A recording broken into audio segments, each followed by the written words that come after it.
Welcome back to Kossi's Arsenal podcast, the Kossi's Arsenal Army.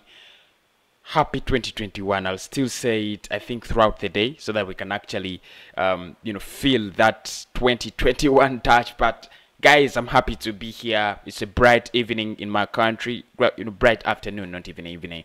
But how are you doing and where are you watching from? Please let me know where you guys are watching from. Subscribe to the channel.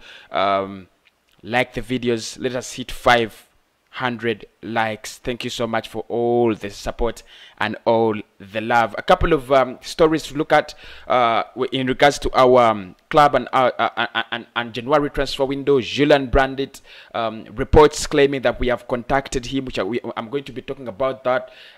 What does it really mean? Because Isco, the player that we are so much interested in, could actually be going to Sevilla, and I'll be discussing those possibilities also as well. But we are also looking at two strikers, Patson Daka and Odson Edward. That story came out yesterday. I wanted to talk about it, but I never had time. We were in New Year's mood, so I decided to bring that story today. So make sure make no mistake, subscribe to the channel, smash the like button. Let us get this party rolling right away.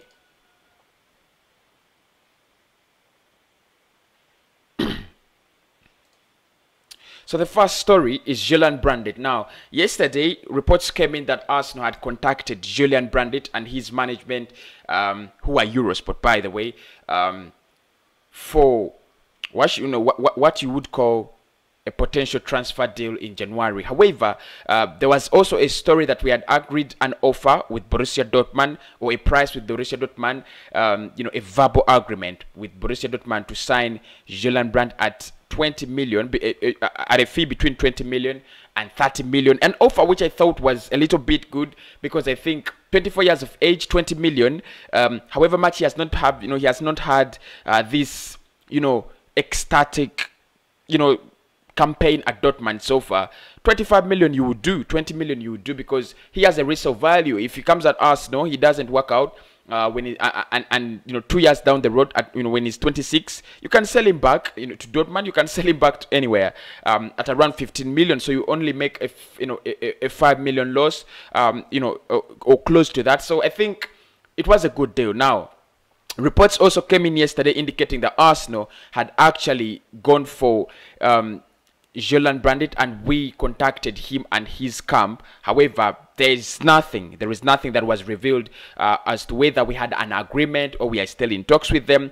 There was just that we had offered him an offer to see him down at the Emirates Stadium. The only thing that is quite difficult about this deal, and I told you this, is can we actually get a Dortmund player signed in January? Yes, Julian Brandt would love to join Arsenal, because we are going to give him game time.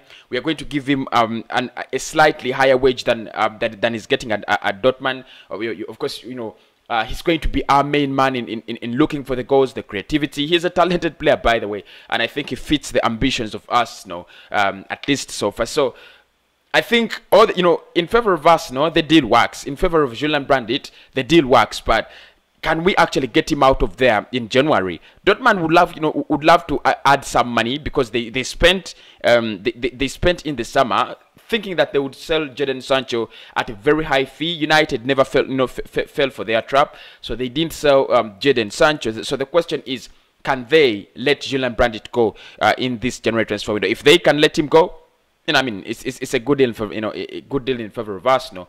If they can't let him go, that's where the problem will be. Another story I want us to talk about is Isco's possibility to Arsenal. Now, I told you that deal was one of the was on, and it was one of the most possible deals that we could do in this January transfer window. However, the problem is now Isco is looking at a Sevilla move rather than an Arsenal move. That means that we have to get our interests elsewhere. If Isco decides to join Sevilla, like many reports are indicating, then it's either going to be Buendia, or it's either going to be Buendia or Brandt, who I have no problems with, because I think Brandt's not going to be a loan deal and Buendia won't be a loan deal.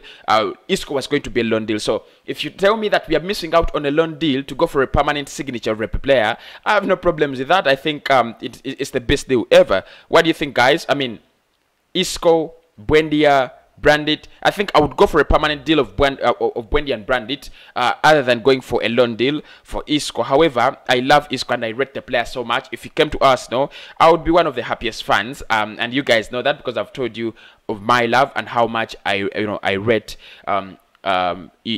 Isco. However, away from that, there are also reports that Mikel Arteta was confronted by one of his players in front of the squad, and Arsenal has come out to suppress this news, as we always do. They have come out to suppress these stories that probably there was a hit up, but it was it didn't mean anything. There are also possibilities that that players leaking these stories are working with their agents to show that there is an upheaval at Arsenal, which is actually not happening, because in the past 2 games we have seen a couple of players trying to work together, playing for the manager, trying to save the manager's neck and job. So I understand there are a couple of players that are not happy at Arsenal. There is a bunch of players that are not happy at Arsenal. Probably those players that are not getting game time, players influenced by Mesut Ozil and so on, and such players, the Socrates kind of players, the Kolasinacs and so on. However much he has left now, so I think it all goes down to how Mikel Arteta is going to handle his dressing room, because this kind of nonsense cannot keep coming out. This and so forth, the manager is fighting this one. That kind of nonsense can't keep going on and can't keep coming out. If we trust Mikel Arteta with man management, with the club management, he has to work with his players, and he has to deal with that kind of environment. You don't need to always come up with this rebellious environment towards the media, because it doesn't work in our favor. I hope the club can actually work on that in this new year. And finally, we are looking at 2 players with the possibility of Alexander Lacazette leaving the club this summer. We're looking at 2 players. One is Patson Daka, of course, as possible replacements of the dear Alexander Lacazette, and the other is Hudson Edward, Celtic French international striker. He spent 3 years at Celtic, and he said, look, I would want to move on. But for me, Alexander Lacazette has not performed to the task, and I have no sympathies. He should leave. Yeah, he should leave. I have no sympathies with Alexander Lacazette. I still believe he's that kind of player that Arsenal need to do away with. However much he has impressed in the last 2 games, but that is not enough. Unless he impresses this season and scores for me 20 goals, I'll be like, okay, let's see how let us give him another chance. But if he doesn't score 20 goals this season, then I cannot actually give him another chance. So with Alexander Lacazette facing the door, we are looking at 2 players: Patson Daka, who has scored 8 goals in all competitions for Australian side Red Bull Salzburg, and Celtic's maestro striker, young boy Frenchman, Hudson Edward. That man is is quite a headache. He's a very good player. Many people are many clubs are looking at him to take him to take him out from Celtic. He has stayed there for 3 years. That means for me he has proven himself worthy. He would be around 45 million. Patson Daka would be a little bit cheaper, around 20-25 million, depending on how we know how Red Bull Salzburg price their players. So Daka would be the cheaper option. Hudson Edward would be the upgrade of Daka. Exactly, that's the word, the upgrade of Daka.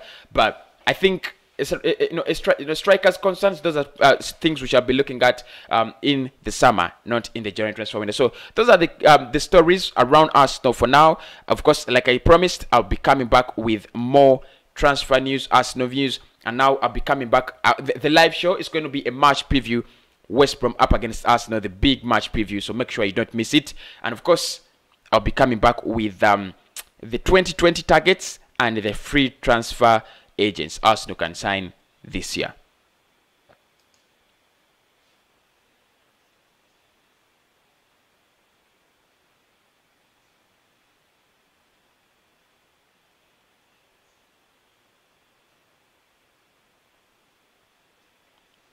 Remember when we did them not but it purpose in book